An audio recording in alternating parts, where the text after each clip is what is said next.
Hours passed, and Barron, with a quiet resolve, remained at the bakery, not just fixing the oven, but fully immersing himself in the work.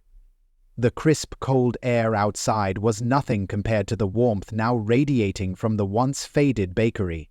Barron's presence, calm and steady, seemed to infuse the space with a sense of purpose. As the elderly baker guided him through the tasks, Barron could sense the weight of the years of hard work that had gone into keeping this bakery alive. The business had always been a part of the community, but it had been struggling for months, perhaps years.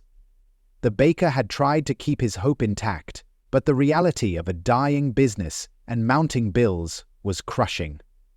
His passion for baking was still there, but it had been buried under the pressures of survival. Barron was keenly aware that he wasn't just fixing an oven. He was fixing something far more precious: the spirit of this place. As he worked with the baker to get the oven functioning again, there was an unspoken bond between them. With every adjustment, Barron felt himself becoming more invested in the outcome. It wasn't just about repairs. It was about restoring the baker's belief in himself, in his work, and in the people around him. Each turn of the wrench and each careful movement of the knobs was done with the kind of precision that revealed Barron's respect for the baker's craft. Minutes turned into hours, but with every passing moment, the atmosphere inside the bakery transformed. The smell of fresh bread and pastries filled the air, mingling with the scent of coffee brewing.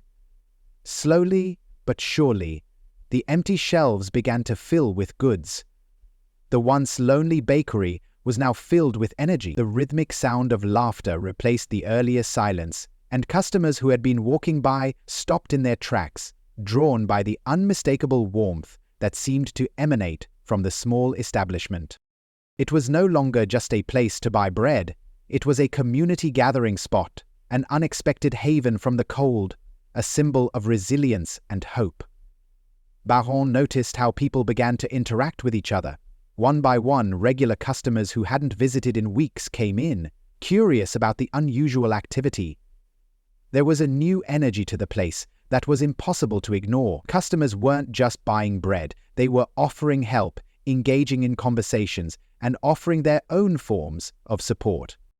One elderly woman, a regular customer who had frequented the bakery for years, entered and took in the scene with wide eyes. She had been coming in for her morning coffee and a small loaf of bread for as long as Barron could remember. She hesitated at first, unsure of what was happening, but as soon as she saw the elderly baker moving around with a renewed energy, her curiosity got the best of her. She walked up to the counter where Barron was busy wrapping pastries, her eyes scanning the room. "I haven't seen this place like this in years," the woman remarked, a slight quiver of emotion in her voice. She had been a loyal customer through the hard times, and she had witnessed the bakery's slow decline. Her voice softened as she spoke. "I thought I was the only one who still cared about this place." Barron turned to her, offering a soft smile. "Everyone has their moments when they forget what's important, but it's never too late to remember. This place, it's part of the heart of the community." The woman paused, her expression softening as she glanced around the room, seeing the way people were now talking and laughing, connecting with one another as if the simple act of sharing bread had somehow brought them closer. She nodded, her eyes misting over. "You're right. It feels like the spirit of this bakery is back." As Barron continued to help, people filtered in and out, some sitting at tables, others browsing the shelves. Every now and then, the elderly baker would offer a loaf of fresh bread to a customer, a gesture of gratitude for their support. "On the house," he'd say, his voice still holding the weight of the long struggle, but now with a newfound sense of pride. Customers, surprised at the offer, accepted it with a mix of appreciation and curiosity. One such customer, a man in his mid-30s who had been passing by, stepped inside and was drawn into the warmth of the bakery. He stopped at the counter, noticing Barron standing there, and offered a polite nod. "I don't normally come by here, but there's something different about today." The elderly baker, recognizing him, offered a loaf of freshly baked bread with a welcoming smile. "Take it. It's on the house today. Just a little something to remind us all why we are here." The man's eyes widened. "Are you sure?" he asked, his voice filled with astonishment. "I don't want to take anything for free." Barron, who had been standing in the background watching, chimed in. "Sometimes the best things in life can't be bought. It's the thought that counts." The customer, now visibly moved by the gesture, nodded in understanding. "I see. It's not just the bread, is it?" His voice was almost reflective, as if he too had been reminded of something important. The other man was still watching Perrin. His complexion must have been one of Baron Anders's sort. Barron smiled, but his gaze was thoughtful. "Exactly. It's about community, about remembering that kindness can change more than just a single person. It can change everything." As the day wore on, the small bakery became a microcosm of transformation. What started as a simple act of kindness had turned into a ripple effect, and the impact was felt far beyond the bakery's walls. The laughter and conversations that filled the air weren't just the sounds of a busy business. They were the sounds of a community coming together, of people rediscovering the power of connection. More customers came in, not just to purchase goods but to engage, to ask how they could help, to show their support. A group of young people from the nearby university walked in, drawn by the warmth inside, and offered to help clean and organize the back of the bakery. The elderly baker was overwhelmed by their generosity and thanked them profusely. "It's not just about the bread, is it?"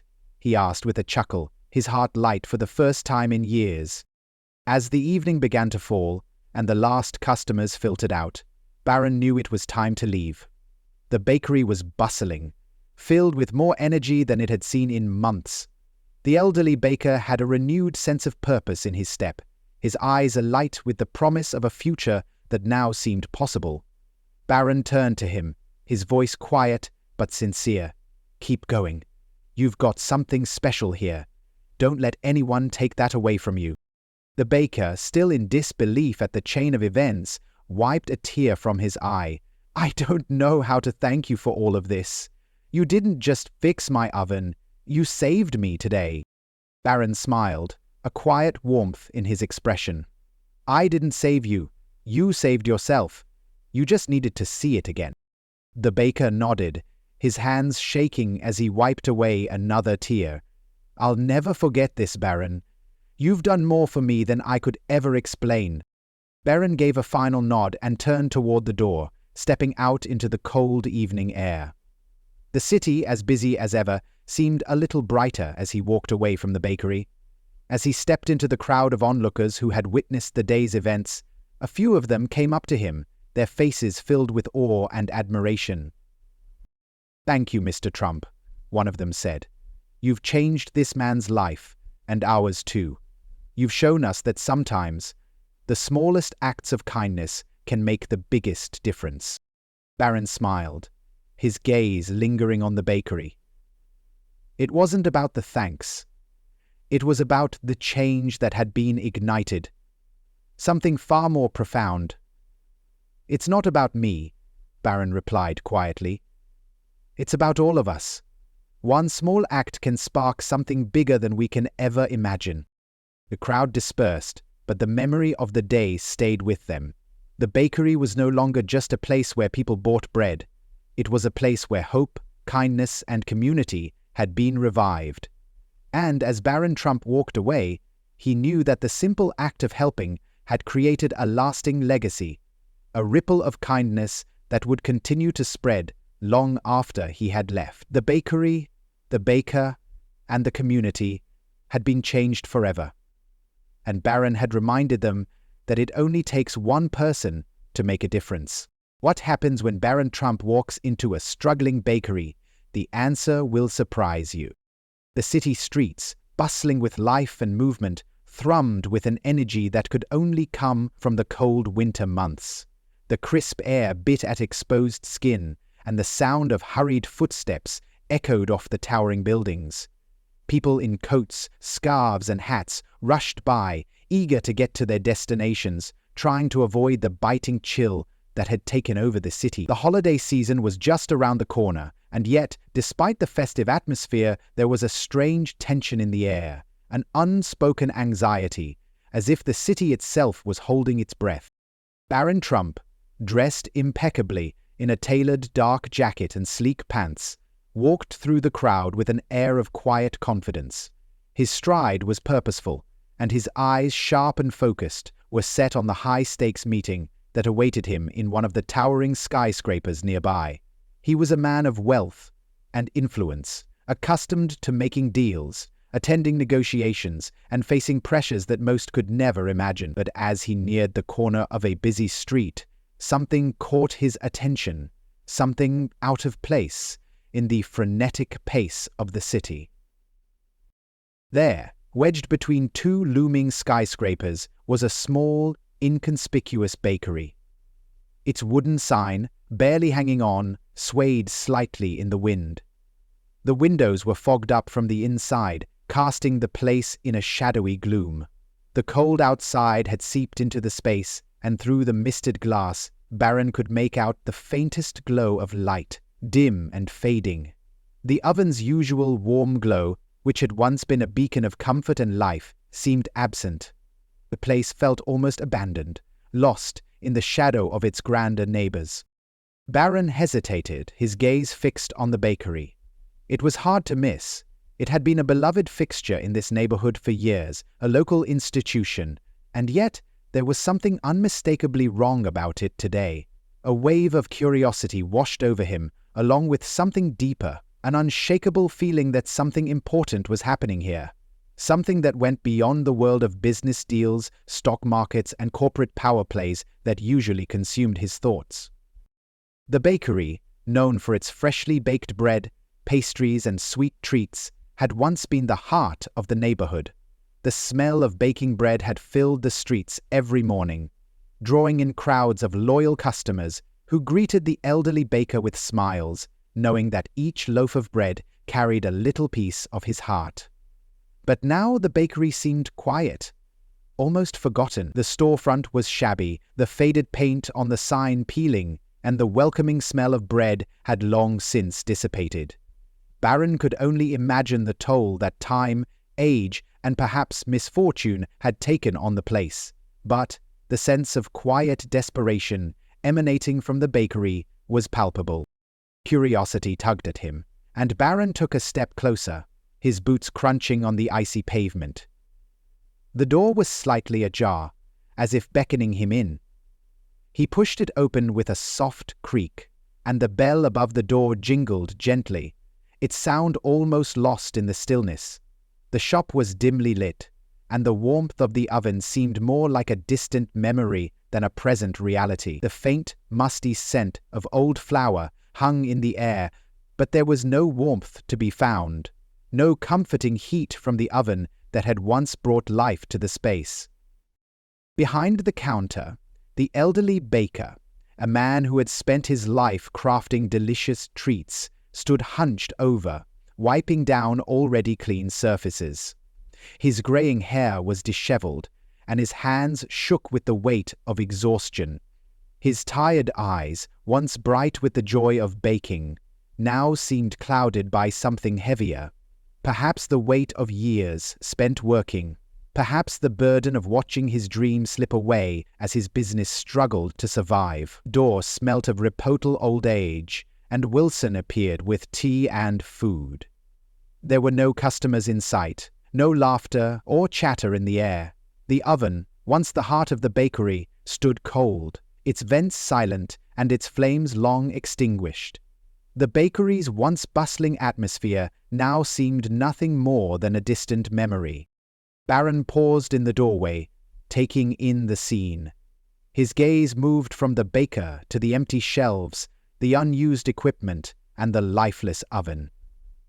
It wasn't just the bakery that was struggling. It was the spirit of the man who had built it.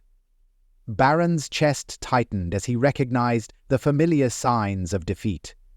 The droop of the shoulders, the defeated slump of posture, the lingering silence that seemed to hang in the air like a heavy fog. This wasn't just a failed business. This was a life unraveling, a dream falling apart.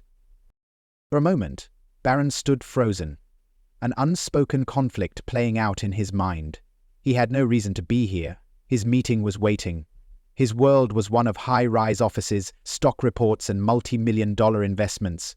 This was a place of quiet struggle, of dreams fading into the background of an unforgiving world. But something about the scene before him felt different. Fear. There was a human element here, something that spoke to the core of who Barron was, a reminder that life wasn't just about success, wealth, and power. It was also about compassion, understanding, and moments of kindness. The elderly baker, still unaware of Barron's presence, continued to wipe down the counter with a methodical, almost mechanical motion. The faint sound of his breath was the only noise in the otherwise silent bakery. Barron's heart stirred with an unexpected empathy. He had been raised with a sense of responsibility, a recognition that his position in life carried with it the opportunity, and perhaps the obligation, to help others. But this moment felt different. He wasn't just observing someone else's struggle from the outside. He was being drawn into it, compelled to act in a way he hadn't expected. He took a deep breath and stepped into the bakery, the door closing softly behind him. The bell jingled again, this time more noticeably. The baker looked up, his tired eyes widening as he saw Barron standing in front of him. For a moment there was silence. The baker seemed frozen, unsure if he was seeing things clearly. Barron had always been a figure in the public eye, known for his business acumen, his powerful family, and his wealth. What could someone like him possibly want in a small, struggling bakery? Barron broke the silence with a simple, calm question, his voice steady but filled with genuine understanding. "Need a hand?" The baker blinked in surprise, his shock apparent as he processed Barron's words. The idea that a man of Barron's stature, someone with no apparent connection to him or his business, would offer help in such a direct and personal way seemed almost surreal. The baker's lips trembled as he tried to form words, but all that came out was a soft, defeated sigh. I don't know if I can keep going," he muttered, his voice thick with the weight of years of hard work and the burden of failure. "The orders have slowed down to nothing. And this oven? It's been on its last legs for weeks. I've tried everything, but nothing works anymore. The servants smile and say that they know it's the holidays and this will work however they want." Barron took a step forward, his gaze softening with empathy. He glanced at the old oven and then at the man's hands, still trembling with frustration and fatigue. Without another word, Barron moved towards the counter, kneeling beside the broken oven. The baker, still processing what was happening, watched in disbelief as Barron expertly reached for a wrench that was lying on the counter and began adjusting the oven's dials with a practiced hand. "What if I told you I could help?" Barron's voice was calm, yet firm.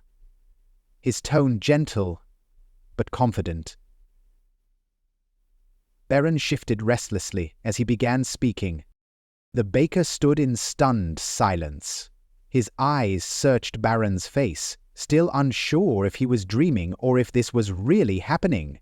He had no words to express the gratitude he felt, or the disbelief at Barron's willingness to step into his world, even for just a moment.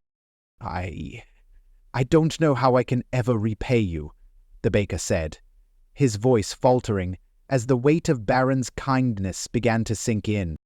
Barron smiled, a reassuring and steady smile that exuded warmth. "No need to repay me," he said softly, his voice unwavering. "Let's just call it a good deed for the day. No repayment necessary." As Barron worked, the oven hummed to life, the heat beginning to rise, filling the room with warmth for the first time in what seemed like ages. The baker's eyes widened, his heart swelling with disbelief and gratitude. Barron stood and wiped his hands, offering a small nod of satisfaction. "Just keep going," Barron said, his voice carrying a quiet strength. "You've got this." With that, Barron turned and left the bakery, the door softly closing behind him. As he stepped back into the cold winter streets, he could still feel the warmth of the moment inside that small bakery.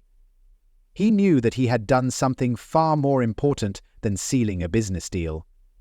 In that one small act, he had given the elderly baker not just a repaired oven, but a renewed sense of hope. A reminder that even in the darkest of times, compassion and kindness can light the way. And as Barron walked away, the sound of the oven humming in the distance was a gentle reminder that sometimes the greatest victories come not from wealth or power, but from the simple act of lending a hand when it's needed the most. Very well.